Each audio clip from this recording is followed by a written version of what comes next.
I'm Alice Hearing, and this is Ukraine, the latest. Today we talk about the surrender and evacuation of Ukrainian soldiers in Mariupol's Azovstal steel plant and what will happen to them in the coming days.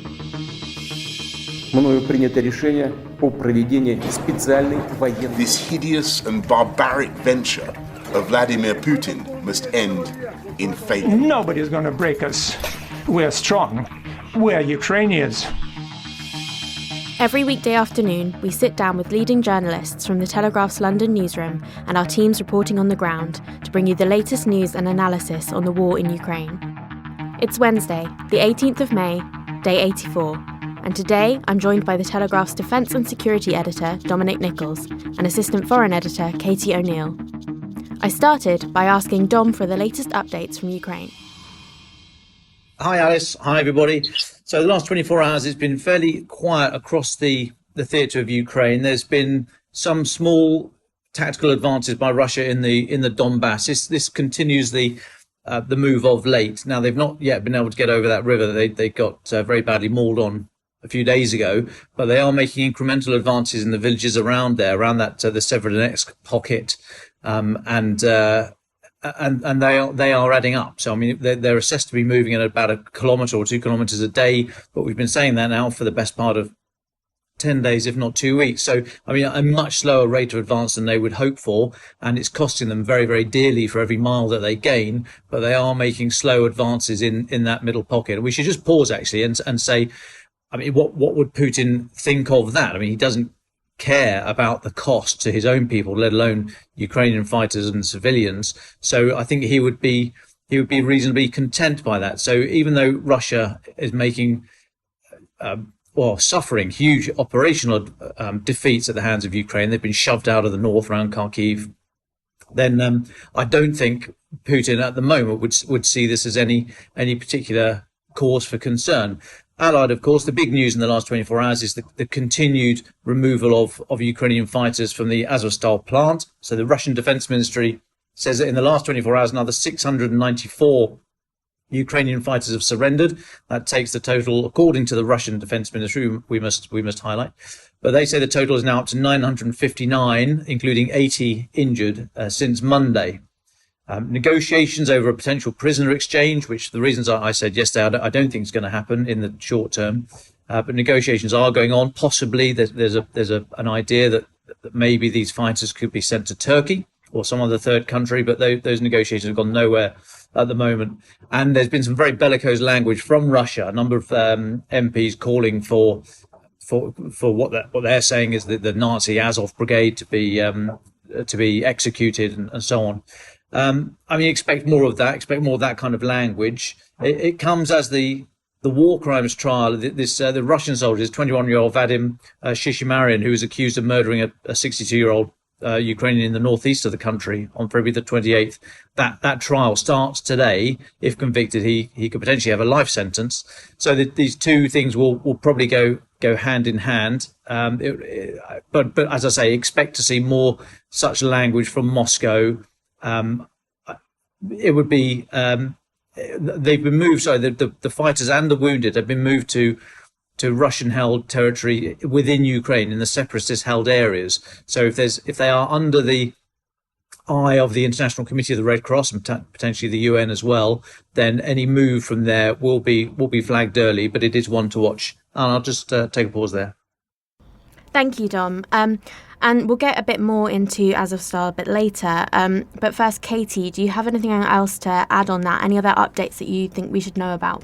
Well, just a quick update on Azovstal, as it's come out recently in the past hour or so, that a pro-Russian separatist leader is claiming that there are still commanders left in that Steelworks plant in Mariupol. So the picture that had been building since the evacuation of soldiers began yesterday was that all of the fighters had left the plant, but the leader of the pro-Russian separatist region of Donetsk has claimed today that there are commanders that remain in the plant and are refusing to give up. So if that's true. The Ukrainians haven't confirmed that to be the case yet today, but if that is true, it sort of leaves open the opportunity or the possibility that there might continue to be standoff there. It's been such a long standoff, the fighters holding that plant for since the beginning of the invasion, and we thought that it had come to an end and that Mariupol had been completely seized by the Russians, but leaving the possibility open there today that there might still be some commanders holding out and refusing to give up. In terms of that war crime tribunal that Dom mentioned, that's going to come up in about 45 minutes time, around 2 p.m. today.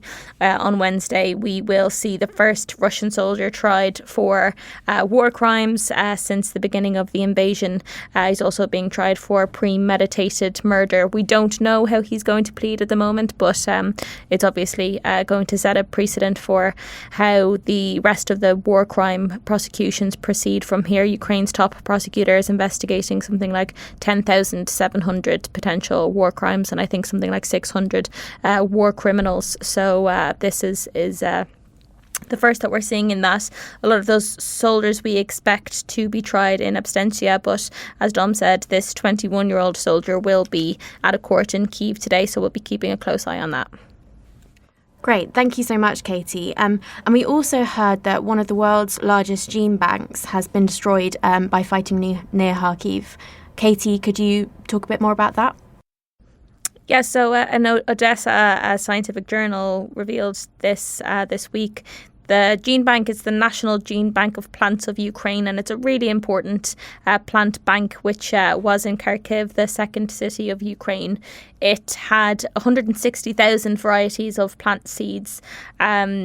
So among the destroyed samples there, the whole bank has been destroyed, and unfortunately it's been reported that among the destroyed samples are seeds that don't exist anywhere else in the world. So this sort of bank stores different seeds to ensure food and environmental security in the event of any sort of major disasters or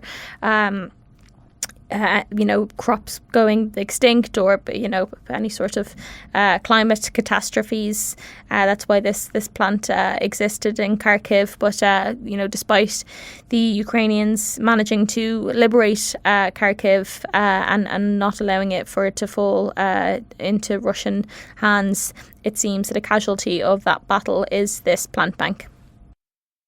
One of many casualties. So let's talk about Azovstal at the moment. So Dom, we talked a bit about this yesterday. You talked about it with David. What has sort of changed since yesterday, and what was discussed yesterday? So basically, we've got to look at the Azovstal steel plant through two different lenses of Russia and Ukraine. So Russia claimed some weeks ago that the battle for Mariupol was over. They sort of took their victory, and then after that we had that sort of excruciating meeting, you may remember, between Putin and Shoigu. This sort of called into the headmaster's study type thing. The body language was just appalling. It was all staged for the cameras, but even so, it was awful to watch the stage managed approach. But at that meeting, Shoigu said that the battle's done and there's a few sort of holdouts in this steel plant, and Putin said, well, never mind, well done, medals all around, and then seal the place down so that not even a fly can get out. Anyway, so they took their victory then, Russia, and since then they've been pounding away trying to take the whole place. So we've yet to see how this is going to be presented to the Russian public, because as I say, they've already done we've secured the southern land corridor down to Crimea bit. So it'd be interesting to see now them trying to claim, actually, no, Mariupol's finally fallen. We've done it. So probably not expecting a lot of that type of narrative from Russia.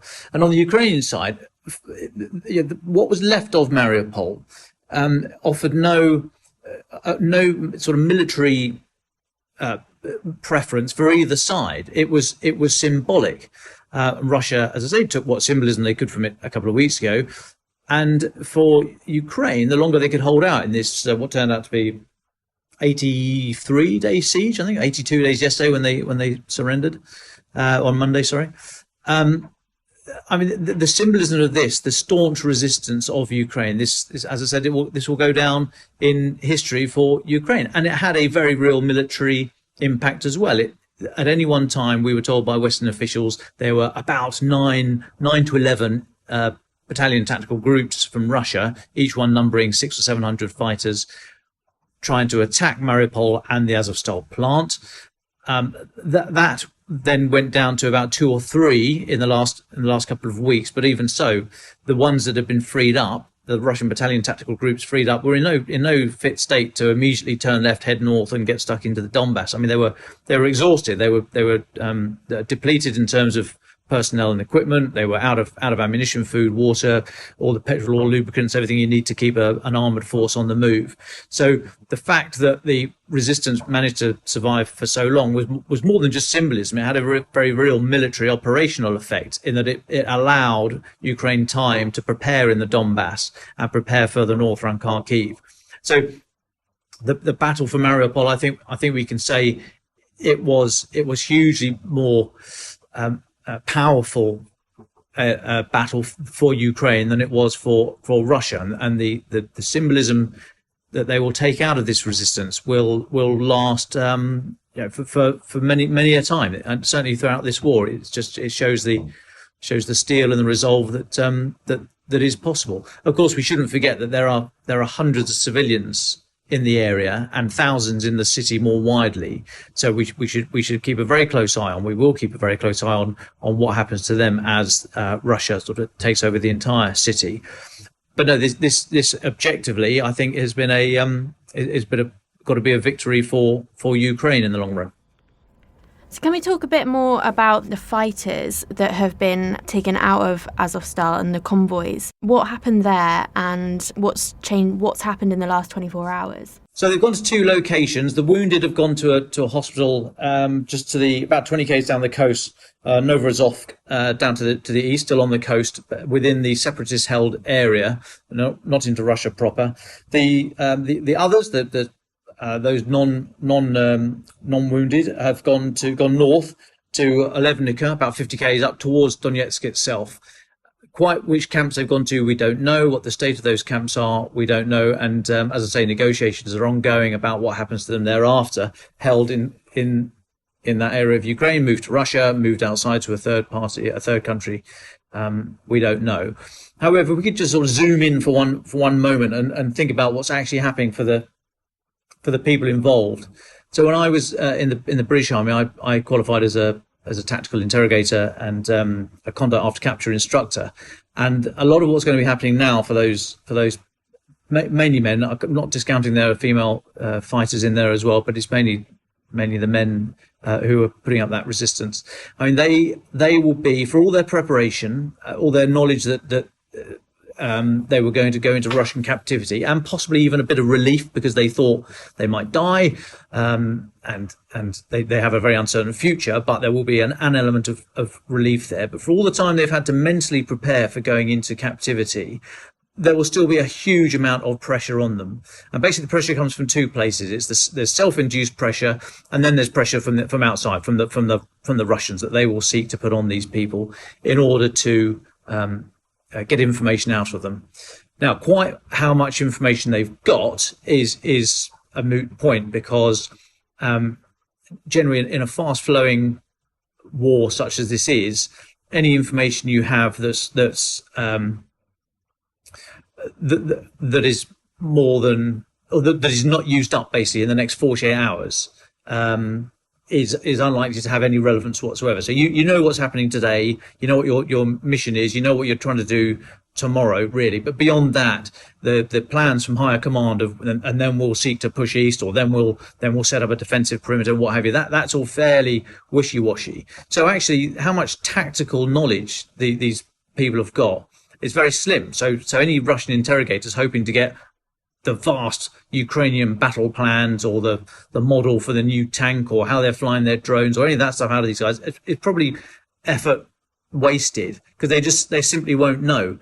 Having said that, they will still ask the question. Every one of those people will go through some form of tactical questioning on interrogation, and that, as I said, will put a huge pressure on these individuals.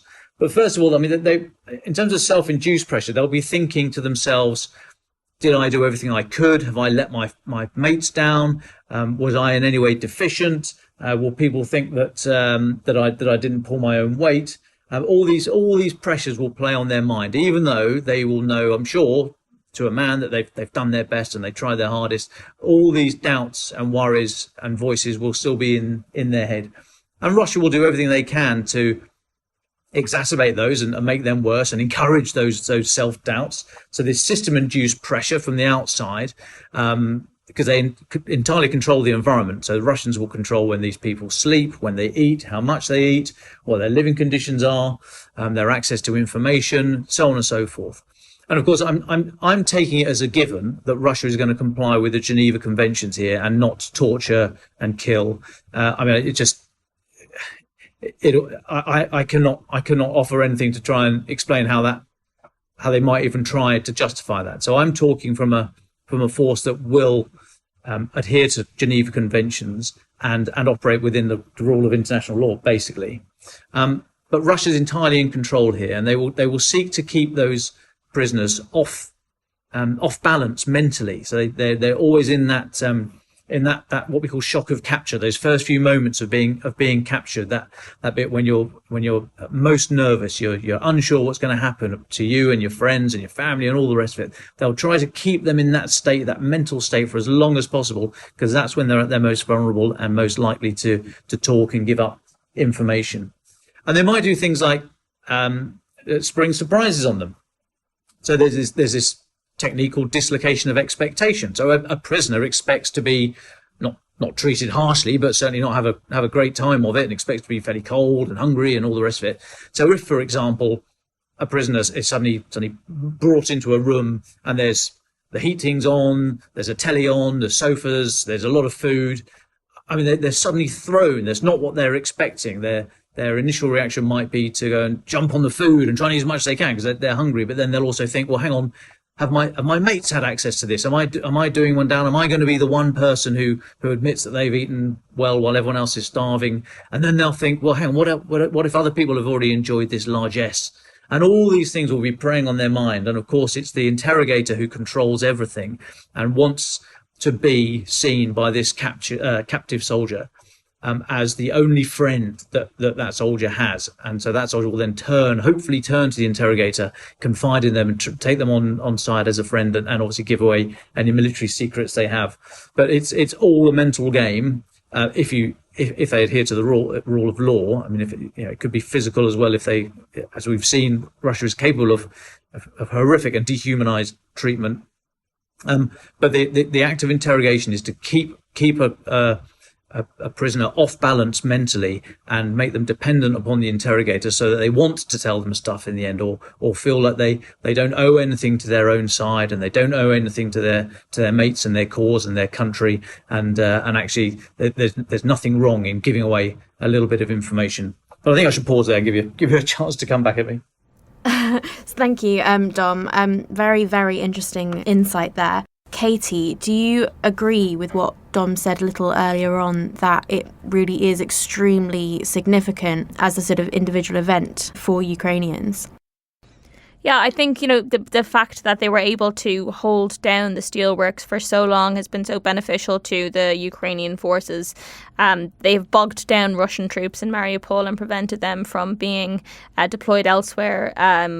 Perhaps their offensive of the Donbass would have been bolstered if these troops had been freed up from Mariupol, had been freed up from Mariupol earlier and had been able to be deployed to the Donbass. And it is the case that now the remaining soldiers that were in the steelworks plant have had to be evacuated. But the fierce resistance that they put up, I think, has throughout the conflict so far been a morale boost to the forces in the Ukrainian forces that are taking on the Russians.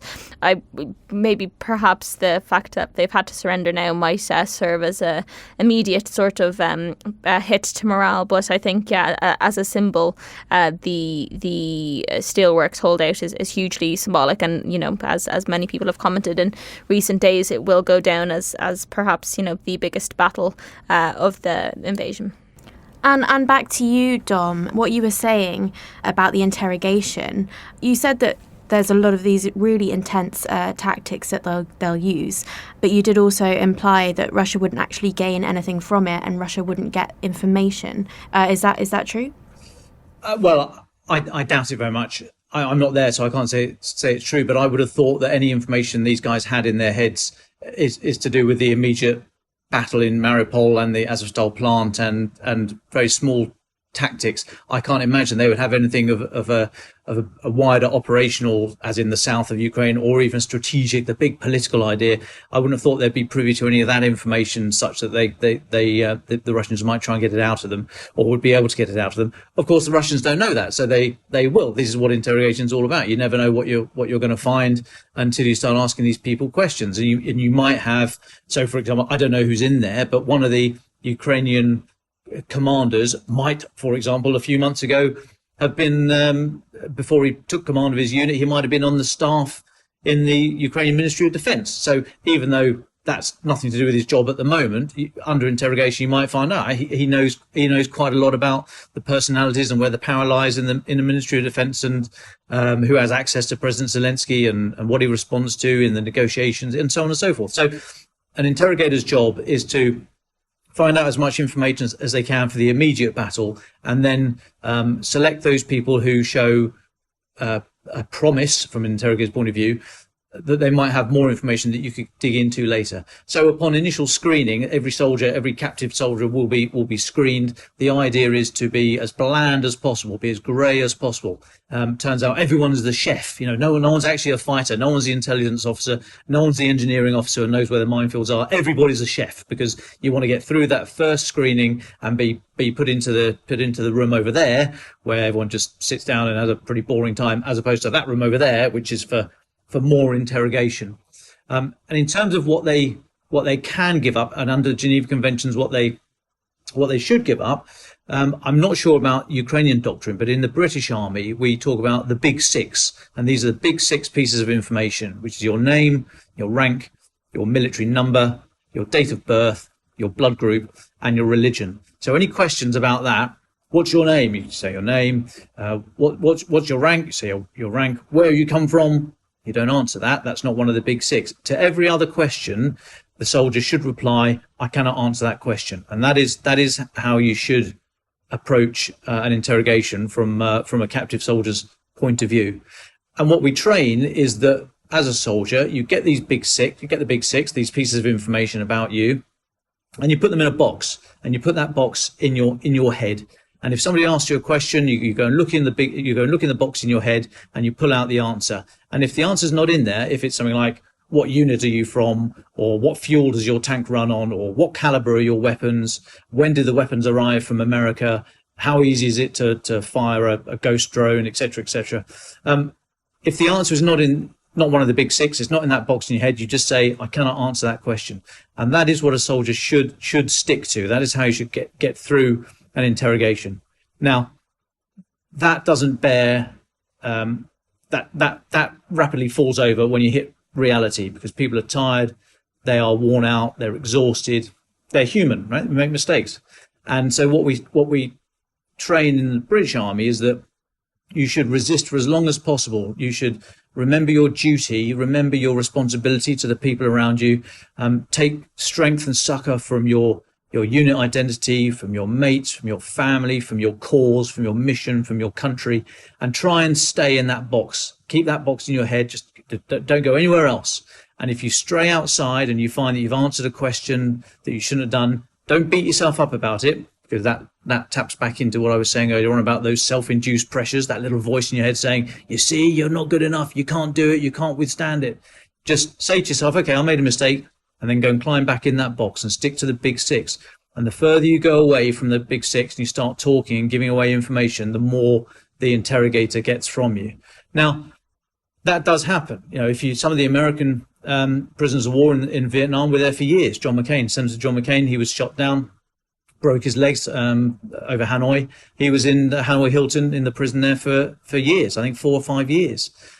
So to expect somebody to just answer the big six for years is ridiculous. And we as trainers, as conduct after capture instructors, we accepted that. And we would tell people that is okay. Once you have resisted to the point of exhaustion, it is okay. Do not beat yourself up about it. You need to look after yourself. But the idea is, and this phrase came from the American experience of Vietnam, is that you do what you need to do to survive. You look after yourself, you look after your mates, you look after your mission, and your unit and your country and your family, but you within those bounds, you do what you have to do to survive, and this is the American expression, you return with honor. So if you've talked, if you've said some things, if you've given away information, then you don't need to beat yourself up about that. As long as you've not been openly collaborating with the enemy, giving away what you shouldn't have, betraying your friends, your family, your cause, your country, then it's okay. You should forgive yourself. But if you are unable to do that, and if you do betray your cause and your friends and your family, then when you get home, and it invariably is a when, you'll be hounded with self-loathing and guilt for years afterwards. And so don't do that to yourself. Accept that you've got your limits. We're all human. We've all got our limits. But accept that there comes a point when you can't take it anymore and you have to give a little, but return with honor. And that, I think, is the last mission that these fighters can hold on to. They performed valiantly in Mariupol and in the Azovstal plant. They held up the Russians for weeks, 82 days, and they stopped Russia being able to reinforce their push into the Donbass. And that was an amazing act of military skill and heroism. And those guys have now got one mission left, and that is to return with honor.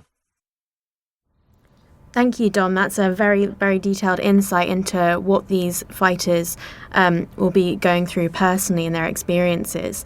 What do you think we will hear in the next couple of days from this event? What do you think we're likely to know about?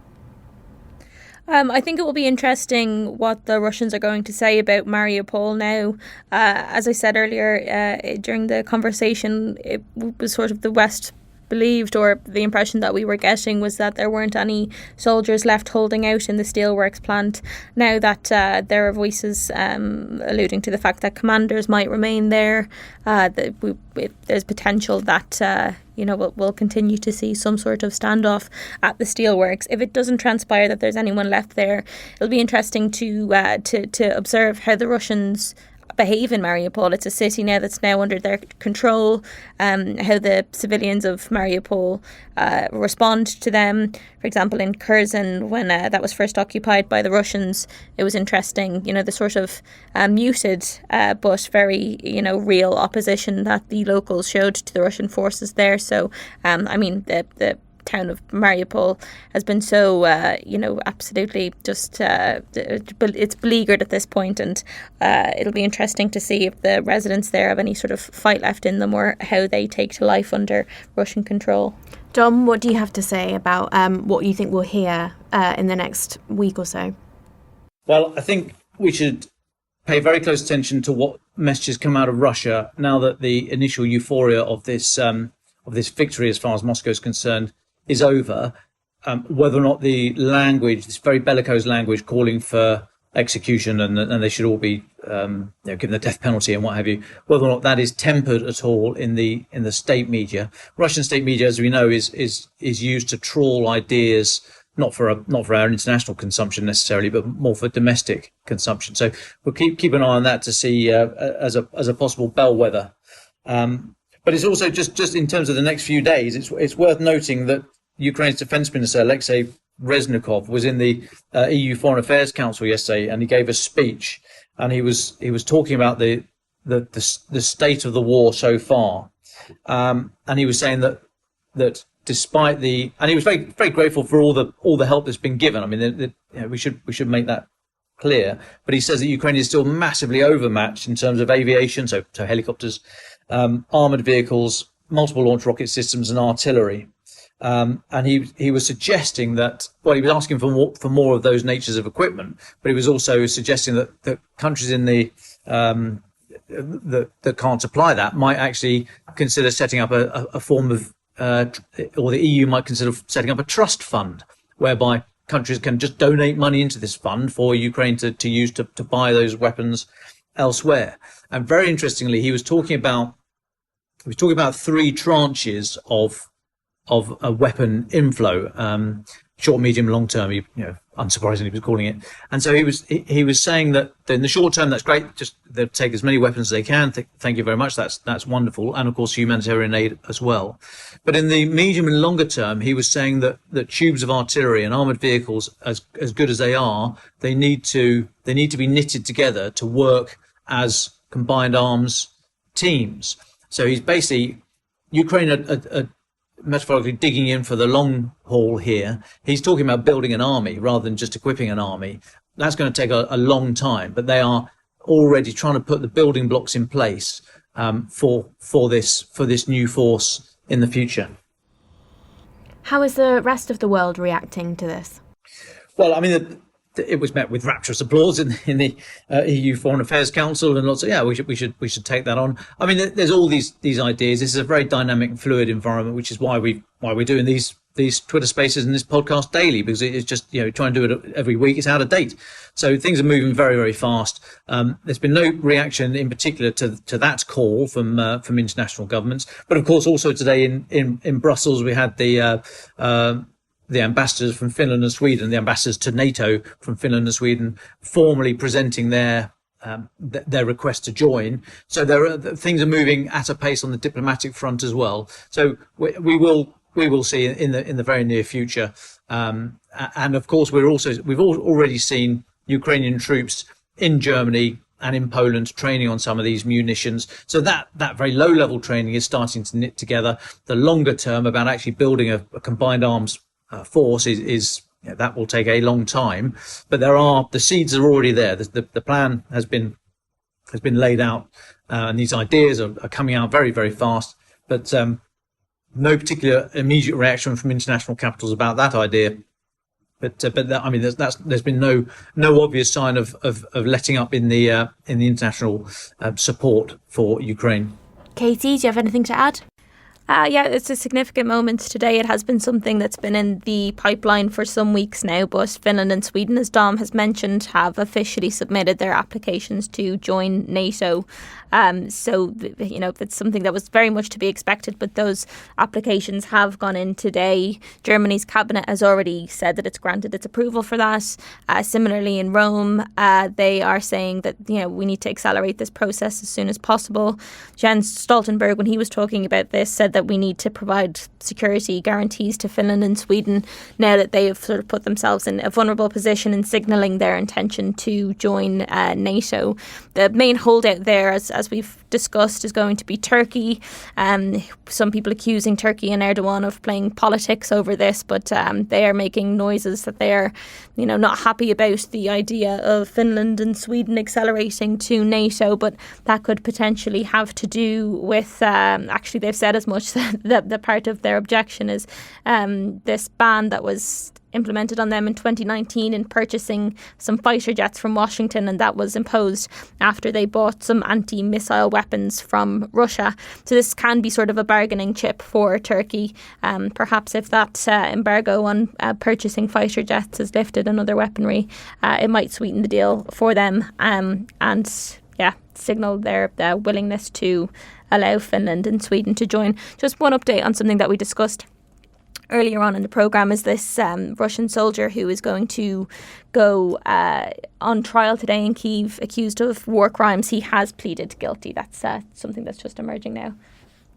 Thank you for that update, Katie. So I think we're coming to the end now. Do either of you have any final thoughts on the situation in Azovstal and the latest developments, including that the soldier pleaded guilty?